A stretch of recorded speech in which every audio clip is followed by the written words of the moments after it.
Hello everyone, आज मैं आपको एक स्टोरी सुनाने वाली हूँ। ओके। अगर आपको ऐसी और भी स्टोरी सुननी है तो आप प्लीज़ हमारे चैनल को सब्सक्राइब कर दीजिएगा, और ताकि आप तक नोटिफिकेशंस पहुँचते रहें हमारी स्टोरीज़ के।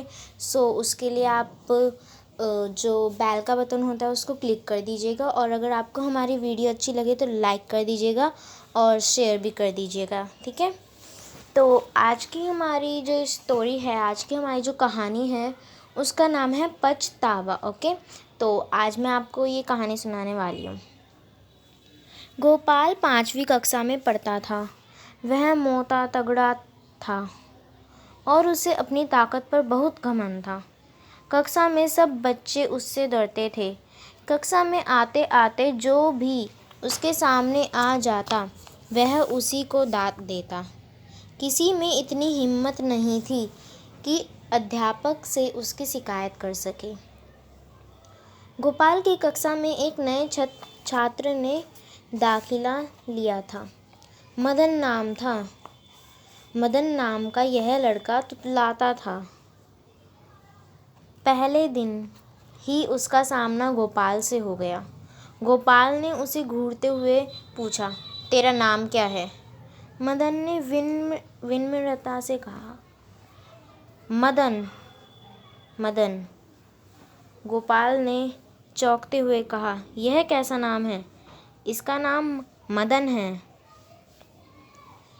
एक अन्य छात्र ने बताया।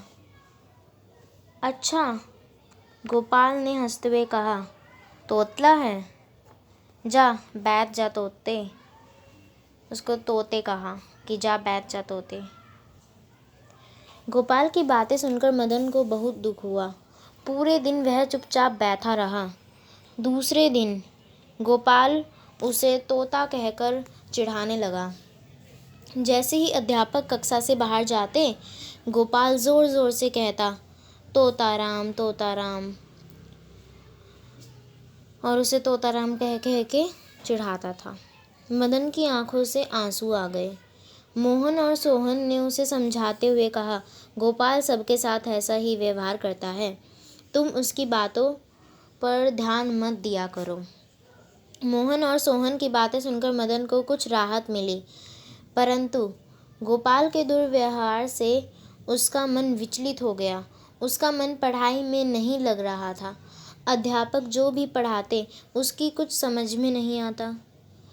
उसने अपनी समस्या मोहन और सोहन को बताई। मोहन और सोहन तो पहले से ही गोपाल के दुर्व्यवहार से दुखी थे। तीनों ने विचार किया कि उन्हें गोपाल को सबक सिखाना चाहिए। गोपाल के दुर्व्यवहार से सभी छात्रों की पढ़ाई पर बुरा प्रभाव पड़ रहा था। एक दिन जैसे ही गोपाल ने कक्षा में प्रवेश किया, किसी ने जोर से कहा, गेंदाराम।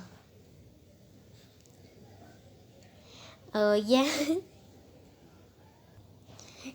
क्या कहा उसे? गेंदाराम। अब वो सबको कहता था तोताराम, ये है वो है, तो उसको भी एक बच्चे ने कहा चिल्ला के, गेंदाराम। ठीक है। यह सुनते ही गोपाल आग बबूला हो गया। उसने सबसे पूछा कि उसे गेंदाराम किसने कहा? ठीक है, उसने सबसे पूछा, गेंदाराम किसने कहा मुझे? ठीक है। परंतु किसी छात्र ने उसे कोई उत्तर नहीं दिया। तभी अध्यापक कक्षा में दाखिल हुए और सब बच्चे शांत हो गए। अध्यापक के कक्षा के बाहर जाने के बाद गोपाल भी उठकर बाहर चला गया। आज उसका पढ़ाई में मन नहीं लग रहा था। कुछ समय बाद गोपाल वापस कक्षा में आया। उसने जैसे ही ब्लैक बोर्ड की तरफ देखा, वह क्रोधित हो उठा। ब्लैक बोर्ड पर गेंदे का चित्र बना हुआ था। गोपाल समझ गया कि यह उसे चिढ़ाने के लिए ही किसी छात्र की शरारत है। वह पूरी कक्षा को घूरने लगा। तभी अध्यापक ने कक्षा में क्या किया? प्रवेश किया, मतलब वो अंदर घुसे। ठीक है। अध्यापक को देखकर गोपाल चुपचाप अपनी सीट पर जाकर बैठ गया। गेंदे के चित्र की प्रशंसा करते हुए अध्यापक ने कहा, बहुत सुंदर, यह चित्र किसने बनाया है? एक भी छात्र नहीं बोला। सब चुपचाप बैठे रहे। अध्यापक ने गोपाल से कहा, मुझे पता है गोपाल, यह चित्र तुमने ही बनाया है। नहीं, मैंने नहीं बनाया, गोपाल ने दांत पीसते हुए कहा। मतलब दांत पीसते हुए का इस मतलब जो दांत पीसने का मतलब है ऐसे ऐसे गिरा के, नहीं मैंने नहीं बनाया, ऐसे थोड़ा सा गुस्से में। तुम क्रोधित क्यों हो रहे हो? अध्यापक ने पूछा। गोपाल ने कोई उत्तर नहीं दिया। उसके अटपटे व्यवहार से अध्यापक रुष्ट हो गए। उन्होंने उसे आदेश देते हुए कहा, कल ड्राइंग में तुम गेंदे का चित्र बनाकर लाओगे। किसका चित्र? गेंदे का चित्र, ठीक है। बार बार गेंदा शब्द सुनकर गोपाल को ऐसा प्रतीत हो रहा था मानो उसका दिमाग फट जाएगा। वह अपना सिर पकड़कर बैठ गया। तभी उसने विचार किया कि इसी प्रकार तोता तोता सुनकर मदन को भी दुख हुआ होगा। उसे अपनी गलती पर पछतावा हो रहा था। अध्यापक के कक्षा के बाहर जाने के बाद गोपाल ने मदन से क्षमा मांगते हुए कहा, मैंने तुम्हारे साथ अच्छा व्यवहार नहीं किया, मुझे माफ़ कर दो। मैं तुम सबसे माफ़ी मांगता हूँ और वादा करता हूँ कि कभी किसी के साथ बुरा व्यवहार नहीं करूँगा, ठीक है। तो अब उसने माफ़ी मांग ली। ये था हमारी कहानी का एंड। और हमें इससे शिक्षा क्या मिलती है? हमें कभी दूसरे को कुछ कह के चिढ़ाना नहीं चाहिए। अगर कोई बच्चा तोतला बोलता है तो हमें उसको तोता राम, तोतला, ये सब कह के बिल्कुल भी नहीं चिढ़ाना चाहिए। वो खुद थोड़ी ना चाहता है कि वो तोतला बोले, नहीं चाहता ना। मान लो अगर आप गलती से तोतला बोलने लगे कुछ शब्दों को, ठीक है, जैसे कि आप टमाटर बोलने लगे, डमरू बोलने लगे, तो ये 2 शब्द आपके गलत हो गए ना। तो अगर आपको कोई ऐसे चिढ़ाए, आपको अच्छा लगेगा? नहीं। और अगर आप ऐसे किसी को चिढ़ाओगे तो उसको भी तो अच्छा नहीं लगेगा। सोचो, तोतला बोलता है, वो जानबूझ के थोड़ी ना बोलता है। तो तोतला, उसको समझ नहीं आता, मीन्स समझ क्या, ठीक है। तो आज की हमारी कहानी यही थी। ऐसी कहानी जो होती हैं, जो मैं सुना रही हूँ, इसलिए सुना रही हूँ ताकि आपको शिक्षा मिले और आप ऐसा व्यवहार फिर किसी के साथ ना करो, ठीक है। तो आज की हमारी कहानी यहीं पे एंड होती है, ठीक है।